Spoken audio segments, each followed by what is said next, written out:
دوسری جانب ناظرین میاں نواز شریف صاحب نے پارٹی کے رہنماؤں کے ساتھ، جس میں خواجہ سعد رفیق اور دیگر اہم رہنما موجود تھے، ان کے ساتھ ملاقات کی، اور اس ملاقات میں ناظرین فیصلہ یہ ہوا ہے کہ نواز شریف صاحب جو ہیں وہ عملی سیاست میں متحرک کردار ادا کریں گے، عملی سیاست میں متحرک ہوں گے، اپنی پارٹی کے حوالے سے پارٹی کارکنان کے ساتھ، اہم لوگوں کے ساتھ ملاقات کریں گے، اور مقصد یہ ہے کہ جو مسمک نواز ہے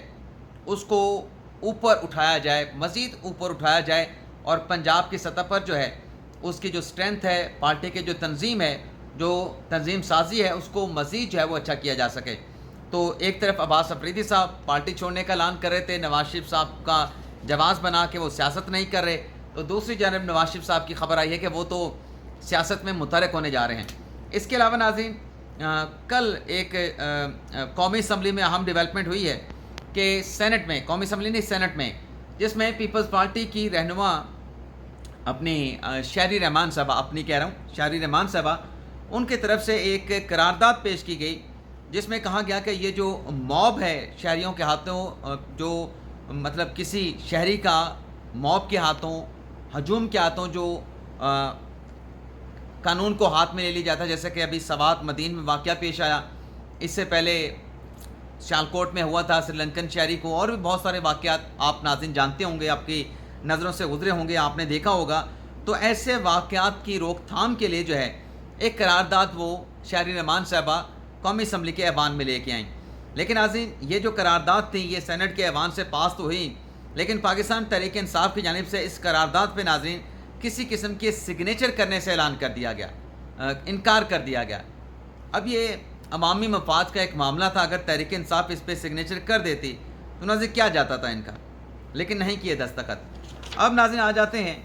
کہ جو سپریم کورٹ کی عام خبریں ہیں۔ سب سے پہلے تو ناظرین آج سپریم کورٹ آف پاکستان میں جو 3 ججز اپوائنٹ کیے گئے جوڈیشل کمیشن کی طرف سے، جس میں جسٹس ملک شہزاد احمد صاحب ہیں، جس میں جسٹس عقیل عباسی صاحب ہیں، دونوں چیف جسٹس ہیں اپنی اپنی ہائی کورٹس کے، ایک لاہور ہائی کورٹ کے تھے اور دوسرے سندھ ہائی کورٹ کے تھے، اور تیسرے جسٹس شاہد بلال صاحب۔ تو کل صدر مملکت کی آرٹیکل 177 کے تحت جو اپروول ہوئی، اس کے بعد ناظرین یہ ہوا کہ وزارت قانون کی جانب سے باقاعدہ طور پہ جو ہے وہ نوٹیفیکیشن جاری کر دیا گیا۔ تو یہ ناظرین نوٹیفیکیشن جاری ہونے کے بعد آج حلف برداری کی تقریب ہونے جاری ہے، اور یہ حلف برداری کی تقریب ناظرین سپریم کورٹ آف پاکستان میں ہوگی۔ قاضی فائسی صاحب جو ہیں تینوں ججز سے حلف لیں گے، اور ان ججز کے ناظرین حلف لینے کے ساتھ ساتھ جو ہائی کورٹ ہے وہاں پہ جسٹس شجاعت علی خان صاحب، انہیں قائم مقام چیف جسٹس بنانے کا فیصلہ کیا گیا ہے، اور اس کے ساتھ ساتھ جو سندھ میں جسٹس محمد شفیع صدیقی صاحب، انہیں قائم مقام سندھ ہائی کورٹ کا چیف جسٹس بنانے کا فیصلہ کیا گیا۔ تو یہ ایک اور جوڈیشل سائٹ پہ بڑی اہم ڈیولپمنٹ ہوئی ہے۔ اگر ناظرین ہم بات کریں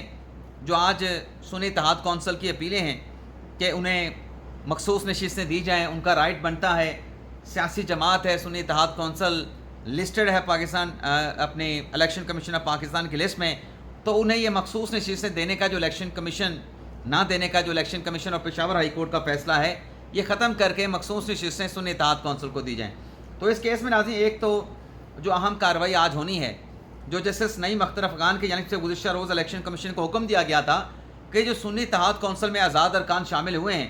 اس جماعت کے جو اپنے چیئرمین ہیں، انہوں نے تو خود اپنا جو الیکشن ہے وہ لڑا ہے آزاد حیثیت میں، اور آزاد حیثیت میں الیکشن لڑنے کے بعد باقی جو آزاد ہیں وہ سنی اتحاد کونسل میں چلے گئے ہیں۔ تو الیکشن کمیشن سے ریکارڈ منگوایا گیا ہے کہ جو نامینیشن پیپر ہیں اپنے صاحبزادہ حامد رضا صاحب کے، وہ لائے جائیں، کیونکہ اس میں دیکھا جانا ہے کہ آیا کہ جو حامد رضا صاحب ہیں وہ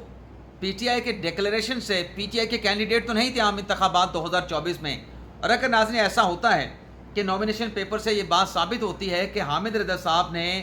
اپنی پارٹی کا پلیٹ فارم چھوڑ کے پی ٹی آئی کا سرٹیفکیٹ لگا کے اپنے نامینیشن پیپر جمع کروائے تھے، اور پھر 13 جنوری کے فیصلے کے بعد وہ آزاد کینڈیڈیٹ اگر الیکشن کمیشن نے ان کو ڈکلیئر کیا تھا، تو پھر ایک اس طریقے سے تو وہ اپنی جو جماعت ہے سنی اتحاد کونسل، اس کو چھوڑ کے وہ پاکستان تحریک انصاف میں چلے گئے تھے، اپنی سیاسی جماعت انہوں نے چھوڑ دی تھی۔ جب سیاسی جماعت چھوڑ دی تھی تو وہ اس کے چیئرمین بھی نہیں رہے تھے،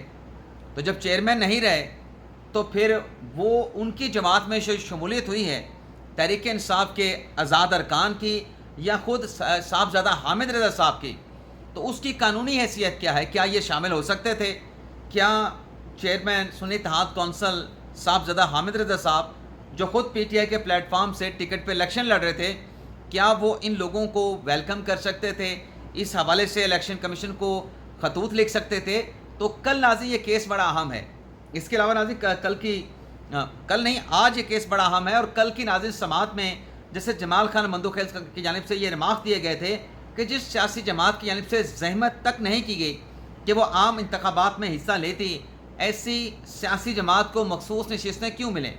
لیکن ناظرین یہ جو ریکارڈ مانگا گیا ہے صاحبزادہ حامد رضا صاحب کی نامینیشن پیپر کا، یہ بڑا اہم ہوگا۔ اور اس کے ساتھ ساتھ ناظرین بلکہ جو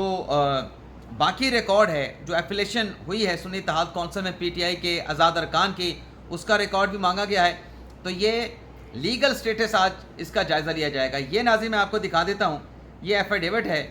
حامد رضا صاحب کا جو انہوں نے الیکشن کمیشن میں جمع کروایا تھا۔ اس میں ناظرین حامد رضا صاحب یہ کہتے ہیں، اب سارا کچھ انہوں نے ذکر کیا ہے این اے 104 میں جیتنے کا، فیصل آباد کا، 8 فروری 2024 کے انتخابات کا، اور پھر آگے وہ کہتے ہیں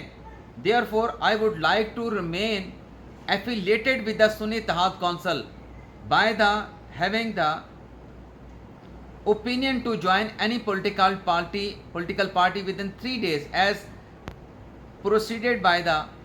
rules and regulation of the Election Commission of Pakistan۔ اب وہ کہہ رہے ہیں کہ میں نے سنی اتحاد کونسل میں ہی رہنے کا فیصلہ کیا، لیکن ٹکتا ناظرین جو پہلے میں نے آپ کو بتایا ہے کہ اگر نامینیشن پیپر میں یہ بات سامنے آتی ہے کہ انہوں نے پی ٹی آئی کا ڈکلیریشن جمع کروایا تھا، پی ٹی آئی کے ٹکٹ سے الیکشن لڑنے کے لیے نامینیشن پیپر جمع کروائے تھے، تو یہ جو ان کا اپنا ڈکلیریشن ہے یہ بھی جائے گا۔ اور جن لوگوں کو انہوں نے آزاد لوگوں کو ویلکم کیا بینگ اے چیئرمین آف سنی اتحاد کونسل، ان کی شمولیت بھی جو ہے وہ ختم ہو جائے گی۔ بظاہر یہ میری ایک رائے ہے، ہو سکتا ہے سپریم کورٹ اس کو کسی اور نظر سے دیکھے، لیکن ناظرین جج صاحبان کے اب تک کے جو ریمارکس ہیں اس کو سن کے ان کا جائزہ لے کے بظاہر ایسا لگتا ہے کہ یہ سیٹیں سنی اتحاد کونسل کو نہیں ملنے جا رہی۔ اور اس بات کو تقویت ناظرین یہ میں اب تک کی آپ کو اسسمنٹ بتا رہا ہوں، آج الیکشن کمیشن کے وکیل نے دلائل دینے ہیں، جو ارکان اسمبلی ہیں جن کے نوٹیفیکیشن الیکشن کمیشن نے سپریم کورٹ کے حکم امتناع کے بعد سسپینڈ کیے ہیں، ان کے وکیل مخدوم علی خان کے دلائل سننے کے بعد، اٹارنی جنرل کے دلائل سننے کے بعد، پیپلز پارٹی کے وکیل کے دلائل سننے کے بعد، تو پھر یہ مزید پکچر کلیئر ہو جائے گی کہ یہ سنی اتحاد کونسل کو کیسے نہیں ملنے جا رہی۔ اور پھر ناظرین یہ جو سوال ہے کہ اگر سنی اتحاد کونسل کو نہیں مل سکتی، تو یہ بھی ناظرین میری رائے ہے، ہو سکتا ہے کہ فیصلے میں غلط ہو جائے۔ ایک تو رائے یہ ہے کہ یہ سنی اتحاد کونسل کو نہیں مل رہی، دوسری رائے یہ ہے، اور یہ ناظرین منقسم فیصلہ آئے گا، یعنی 9-4 سے بھی ہو سکتا ہے، 8-5 سے بھی ہو سکتا ہے۔ دوسرا یہ ہے، مجھے ایسا لگتا ہے، ہو سکتا ہوں فیصلے کے بعد کچھ اور فیصلہ ہو، میرے اسسمنٹ کے برخلاف ہو، مجھے ایسا لگتا ہے کہ یہ مخصوص نشستیں جن سیاسی جماعتوں کو مل چکی ہیں انہی کے پاس رہیں گی، کیونکہ کل کی عدالتی سماعت میں یہ بات بھی کہی گئی کہ ماضی میں بھی ایسا ہوتا رہا کہ جو آزاد ارکان کسی سیاسی جماعت میں نہیں جاتے تھے، ان کی کسی سیاسی جماعت میں شمولیت نہ کرنے کی وجہ سے جو ویکیوم بنتا تھا، ان آزاد ارکان کا جو متناسب نمائندگی بنتی تھی، وہ سیٹیں ویکنٹ نہیں رہتی تھیں، وہ دیگر سیاسی جماعتوں کو چلی جاتی تھیں۔ اگر ماضی میں پریکٹس رہی، کل تو تھمن اللہ صاحب نے بھی کہا کہ ایوان آپ نامکمل نہیں رکھ سکتے، تو لگ ایسا رہا ہے کہ الیکشن کمیشن اور پشاور ہائی کورٹ کا فیصلہ ہی برقرار رہے گا، سنی اتحاد کونسل کے ہاتھ کچھ نہیں آئے گا۔ لیکن آج کی سماعت کے بعد، وکلاء کے دلائل کے بعد، مزید جو ہے اس میں کلیئرٹی آ جائے گی۔ اس کے علاوہ ناظرین آج کابینہ کا اجلاس ہونے جا رہا ہے۔ کابینہ کے اجلاس میں ناظرین جو ایپیکس کمیٹی میں آپریشن عزم استحکام شروع کرنے کا فیصلہ کیا گیا، اس ایپیکس کمیٹی کے فیصلوں کی توثیق کی جائے گی۔ ویسے ناظرین جو خیبر پختونخوا حکومت ہے اور جو پاکستان تحریک انصاف ہے اور مولانا فضل الرحمان صاحب کی جماعت ہے، ان کی طرف سے تو اس آپریشن کے فیصلے کو رد کر دیا گیا ہے، لیکن ناظرین یہ جو خواجہ آصف صاحب ہیں ان کی طرف سے یہ کہا گیا ہے کہ یہ جو معاملات جو عمران خان صاحب کے دور میں 5 سے 6 ہزار طالبان کو لا کے پاکستان میں بسایا گیا، ان کو معافی دی گئی، ان کے کیسز کا خاتمہ کیا گیا، تو یہ سارا کچھ جو ہے جنرل باجوہ اور جنرل فیض حمید کرتے رہے، اور ہمیں اس حوالے سے سرسری سے بریف کیا گیا تھا عمران خان صاحب کے دور میں کہ ہم ان لوگوں کو عام معافی دینے جا رہے ہیں۔ لیکن ناظرین فیصل واڑا صاحب یہ کہتے ہیں کہ بے شک جو کوئی انکار کر رہا ہے، کوئی نہیں مان رہا ہے آپریشن کے اس فیصلے کو، لیکن یہ جو آپریشن ہے عزم استحکام یہ ہوگا اور ہر حال میں ہوگا۔ لیکن کے پی حکومت کا کہنا ہے کہ جب تک اس آپریشن کے جو خد و خال ہیں وہ واضح نہیں ہو جاتے تب تک اس آپریشن کے فیصلے کو سپورٹ کرنا ہے، حمایت کرنی ہے۔ ہم کوئی فیصلہ نہیں کریں گے آپریشن کے خد و خال دیکھنے کے بعد، جائزہ لینے کے بعد پھر اس آپریشن کو سپورٹ کرنے یا نہ کرنے کے حوالے سے کے پی حکومت فیصلہ کرے گی۔ اس کے علاوہ ناظرین 9 مئی کے حوالے سے ایک بڑی اہم ڈیولپمنٹ ہوئی ہے، جو مقدمہ اڈیالہ جیل میں زیر سماعت ہے، جس میں عمران خان صاحب ملزم ہیں، جس میں خیبر پختونخوا کے وزیر اعلیٰ علی امین گنڈا پور صاحب ملزم ہیں، جس میں جو سنی اتحاد کونسل کی پارلیمانی لیڈر ہیں زرتاج گل صاحبہ اور بھی پی ٹی آئی کے کچھ رہنما ہیں، انہیں ناظرین جو جج ہیں اپنے آصف اعجاز صاحب، رانا آصف اعجاز صاحب، ان کی طرف سے ناظرین ڈیولپمنٹ یہ ہوئی ہے کہ 9 مئی کے اس کیس میں سرکاری عمارت جلانے کے جرم میں ایک تو علی امین گنڈا پور صاحب، زرتاج گل صاحبہ اور 2-3 اور رہنما ہیں، انہیں 27 جون کو جو ہے وہ بلا لیا گیا ہے۔ اب 27 جون کو ناظرین اس کیس میں کیا کارروائی ہونے جا رہی ہے، تو بڑی کارروائی کرنے کا ناظرین فیصلہ کیا گیا ہے۔ اس کیس میں جیسے میں نے آپ کو بتایا کہ عمران خان صاحب بھی ایکیوز ہیں، علی امین گنڈا پور صاحب ہیں، زرتاج گل صاحبہ ہیں، پی ٹی آئی کے دیگر رہنما ہیں۔ تو اس کیس میں ناظرین جو آئندہ تاریخ ہے 27 جون کی،